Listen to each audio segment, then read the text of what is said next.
दर्शकों, मैं हूं ऐश्वर्या कपूर और आप देख रहे हैं मेरे साथ पूछता है भारत। शुरुआत ऐश्वर्या के एजेंडा से। ऐश्वर्या के एजेंडा में दर्शकों, एक तरफ है नरेंद्र मोदी, जिसकी आलोचना पूरा विपक्ष करता है, लेकिन उसको आपका समर्थन, देश का समर्थन है, भारत का समर्थन है। तभी तो डंके की चोट पे बीजेपी बोल रही है 400 पार, और नरेंद्र मोदी खुद बोल रहे हैं 370 आएंगे। 370 डंके की चोट पे अगला बोल रहा है कि तीसरी बार प्रधानमंत्री बनूंगा मेरे तीसरे टेन्योर में। तो हार हो या जीत, he is taking it on his self, on himself, अपने आप पे ले रहे। मोदी कह रहे मेरी जिम्मेदारी है भाई, I am leading from the front. हार या जीत मेरी, हार हो तो मेरी, जीत है तो मेरी। वहां दूसरी तरफ there is a striking difference, पूरा मतलब पैराडाइम शिफ्ट है। एक तरफ मोदी है, वो कह रहे हैं 400 पार आएंगी, तो किस पे आएंगी? मोदी की गारंटी पे आएगी। वहां दूसरी तरफ है, अरे तू लड़ ले, अरे तू लड़ ले, अरे तू भी नहीं तो तू लड़ ले, कोई लड़ने को तैयार नहीं है। और तो और अगर किसी को टिकट दे देते हैं विपक्ष वाले, तो किसी के घर में किसी की तबीयत खराब हो जाती है, किसी की खुद की तबीयत खराब हो जाती है, लोग भाग रहे हैं। आज तक दर्शकों, आपने यह सुना है कि टिकट पाने के लिए लड़ाई हो रही है? क्या कभी आपने, दोबारा दोहरा रहा हूं, ध्यान से सुनिएगा, क्या कभी आपने यह सुना है कि कोई टिकट लेने से घबरा रहा है? That's the reality. विपक्ष में यह हो रहा है। अभी डिबेट होगी, आप देखिएगा, समाजवादी पार्टी के नेता आएंगे, बोलेंगे हमारे पता नहीं तुम्हें ऐश्वर्या कपूर 40 सीट आ रही हैं और ज्यादा करोगे तो 50 आ रही हैं। अच्छा ठीक है, 50 आ रही है ना 80 में से, तो अखिलेश यादव को मतलब जरा कराइए, लड़वाइए इलेक्शन। प्रियंका गांधी वाड्रा लड़ रही है इलेक्शन, तेजस्वी यादव बिहार में लड़ रहे हैं क्या इलेक्शन? पूछ रहा हूं, लड़ रहे हैं क्या भाई? पूछता है भारत, लड़ रहे हैं क्या ये लोग? अगर लड़ रहे हैं तो बताएं, और नहीं लड़ रहे हैं तो क्यों नहीं लड़ रहे? ये तो एक बहुत बड़ा सवाल है ना। और मैं आपसे दोबारा कह रहा हूं, ये जो लोग इलेक्शन नहीं लड़ रहे, क्यों नहीं लड़ रहे? क्यों नहीं लड़ रहे? और ये ऐसा नहीं है कि यही 2, 3, 4 लोग है, पूरा विपक्ष। मैंने कहा ना, लड़ाई होती थी नेताओं के बीच कि यहां से मेरे को लड़ना है, यहां से मुझे लड़ना है, यहां से मुझे लड़ना है। यहां पे हो रही है, यहां से मुझे नहीं लड़ना है। क्यों? क्योंकि टक्कर मोदी से,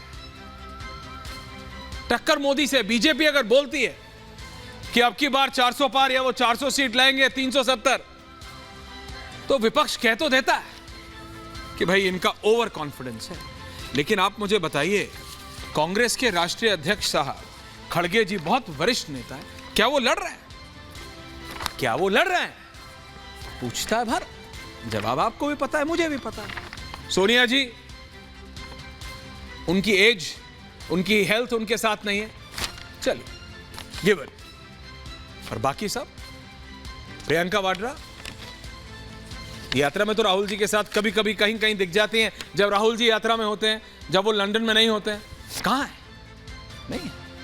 तो देखिए, कहने के लिए आसान है कि हम 80 में से 50 लाएंगे, विपक्ष कहता है कहां है? अगर इतने ताकतवर है विपक्ष, तो खड़ा क्यों नहीं होता है मोदी के खिलाफ? क्यों भगले झांक रहा है? क्यों भगले झांक रहा है? क्यों टिकट के लिए कैंडिडेट ढूंढ रहा है? वहां अगर मोदी 400 या 370 नहीं लाते, तो किस पे उंगली उठेगी? मोदी पे। सवाल किस पे उठेगा? मोदी की गारंटी पे उठे। और अगर इतना कॉन्फिडेंट है विपक्ष, जितना कि ये लोग कह रहे हैं, महाराष्ट्र में हमने देखा सब एक साथ आ गए, बहुत अच्छी बात है, एक साथ आ गए, तो खड़गे जी को जरा इलेक्शन लड़वाइए ना। ममता दीदी तो बहुत पॉपुलर हैं, लड़वाइए जरा दीदी को। अखिलेश यादव जी तो उत्तर प्रदेश में उनके नेता 40-50 सीट लाने की बात कर रहे हैं, लड़वाइए ना। वहां कोई नहीं लड़ेगा दर्शकों। And that is the clarity. वो जिसे कहते हैं ना दर्पण है, वो आपको रियलिटी बता रहा है कि यह है असलियत।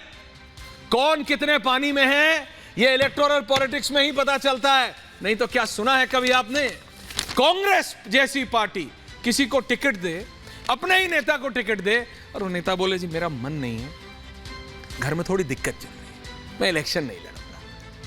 Is there a more laughable issue? Tell me this. पूछता भारत इसी पे special report and then we debate.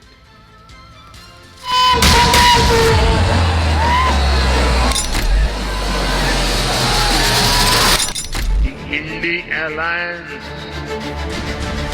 और कांग्रेस के लोग भी कह रहे हैं अब की बार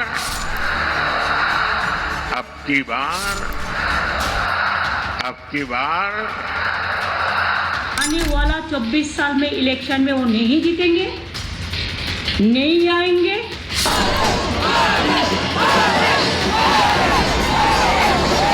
400 पार देखते देखते हो जाएगा और एक मजबूत सरकार। जो लोग 14 में आए थे वो 24 में जाने वाले हैं।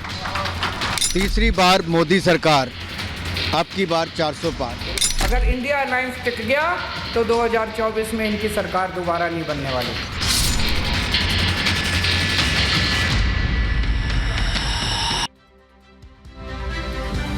जी हां, पूछता है भारत।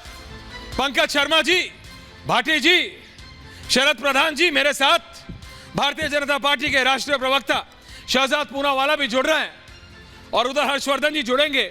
उधर से जरा पंकज शर्मा जी हैं, जुड़ गए। शहजाद, मैं पहला सवाल आज जरा पंकज जी से लेना चाह रहा हूं, फिर आ रहा हूं। पंकज जी, ऐश्वर्या तुम्हें पता नहीं है, यही आपका स्टार्टिंग होता है ना, ऐश्वर्या यू डोंट नो विपक्ष कितना स्ट्रांग है। इस बार बिल्कुल छक्के छुड़ा देंगे, बीजेपी को मुंह की खिला देंगे, यही कहते हैं। अगर इतने कॉन्फिडेंट है पंकज जी, तो why don't you tell your leaders? And the closest to you is Kamal Nath. अब क्यों नहीं बोलते कमलनाथ जी को इलेक्शन लड़ने के लिए? अब क्यों नहीं बोलते खड़गे साहब को इलेक्शन लड़ने के लिए? भाई कांग्रेस के राष्ट्रीय अध्यक्ष हैं, a leader leads from the front. क्यों पंकज जी? पहली बात तो ये है जी कि इनमें से कोई मेरा लीडर नहीं है। हाँ, अच्छा ठीक है? आप जी, ये मत कहिए कि टेल योर लीडर्स। ओके। दूसरा ये If you don't like it today, I won't. जिसको जहाँ पे ठीक समझ रही है, लड़ा रही है, और सब लोग लड़ रहे हैं। आपने ये आलाप शुरू कर दिया है कि कांग्रेस के लोग टिकट ही नहीं लेना चाहते। गलत कहा क्या सर? तू लड़ ले। पंकज जी, बिल्कुल नहीं एक second, me and Pankaj ji, आप तो इतने वरिष्ठ पत्रकार हैं, आप मुझे बताइए, कांग्रेस की टिकट के लिए क्या मारामारी नहीं होती थी? कांग्रेस एक लोकसभा की एक टिकट के लिए आप मुझे बताइए कितनी मारामारी होती थी। आज रियलिटी है पंकज जी कि कांग्रेस के अपने नेता को कांग्रेस गुजरात के ईस्ट अहमदाबाद से टिकट देती है, और वो कहते हैं नो सॉरी, मेरे घर में सर, घर में प्रॉब्लम्स भगवान ना करे किसी की हो, बट ये रियलिटी है, सबके कुछ ना कुछ प्रॉब्लम्स होती है। मैं नहीं किसी के पर्सनल इशू पे जा रहा हूं, बट आप मेरे को, आप you understand what I am saying Pankaj ji? Lok Sabha की टिकट कांग्रेस पार्टी देती है, और लोग कहते हैं thank you very much, your smile is telling 1000 things today. Pankaj ji, आप अपने आप जानते हैं कि क्या असलियत है। ऐश्वर्या, ये बताइए, शहजाद जी को लाइए, आप बोलिए पंकज जी। आप कितने दिन से अपने घर और स्टूडियो से बाहर निकलकर 24 अकबर नहीं गए हैं? अच्छा, जाकर देखिए वहां सुबह से शाम तक पिछले एक हफ्ते से किस तरह का जाम लगा हुआ है। अच्छा, तो सेंट्रल इलेक्शन कमेटी की मीटिंग्स चल रही हैं, हाँ जी, वहां अकबर रोड से गुजरने की जगह नहीं है, सारा ट्रैफिक डाइवर्ट करना पड़ा है। और आप कह रहे हैं कि लोग टिकट नहीं मांग रहे हैं, टिकट लौटा रहे हैं। एक निर्वाचन क्षेत्र में 25-25, 30-30 दावेदार थे, जैसे तैसे 3 और 5 के पैनल बने, अब उनमें मारामारी चल रही है। कांग्रेस के टिकट के लिए देश भर में जिस तरह का उत्साह है, वो आप जरा एक बार वहां जाके देखिए और अपना कैमरा भेजिए। लेकिन आप ये सब चीजें तो दिखाएंगे नहीं ना। नहीं, मैं तो बाहर तक नहीं, मैं तो अंदर भी जाना चाहता हूं, लेकिन दिक्कत क्या है ना पंकज जी, सॉरी आपके नहीं, जो आपके क्लोज नेता हैं वो रिपब्लिक को अंदर नहीं जाने देते। कांग्रेस में वो बात अलग है। लेकिन मैं आपको एक बात बता रहा हूं, आप मुझे बताइए, क्या मैंने गलत कहा? क्या एक नेता को, एक लीडर को लीड नहीं करना चाहिए? खड़गे साहब क्यों नहीं लड़ रहे? सोनिया जी का समझ आता है, हर हेल्थ इश्यूज हो सकते हैं, she is not contesting Lok Sabha, it's okay, but खड़गे साहब, उन्हें तो अध्यक्ष इसलिए बनाया गया ना, उनकी सीनियरिटी को लेके। Why is he not contesting? वो इलेक्शन क्यों नहीं लड़ रहे? अब जब उनको पूरा चुनाव लड़ाना है, वो राज्यसभा में है ही, तो वो खुद लोकसभा का चुनाव लड़कर एक निर्वाचन क्षेत्र में बैठकर और बाकी जो है 400-500 जगह कांग्रेस के लिए काम करने के बजाय एक जगह कन्फाइंड हो जाए, इसमें कौन सी बुद्धिमानी है? ठीक कर रहे हैं वो, नहीं लड़ रहे हैं तो बिल्कुल नहीं लड़ना तो राहुल गांधी जी बुद्धिमानी नहीं दिखा रहे हैं आपके हिसाब से शहजाद? मल्लिकार्जुन खड़गे जी दिखा रहे हैं, पंकज जी कह रहे हैं बुद्धिमानी खड़गे जी दिखा रहे हैं, राहुल जी नहीं।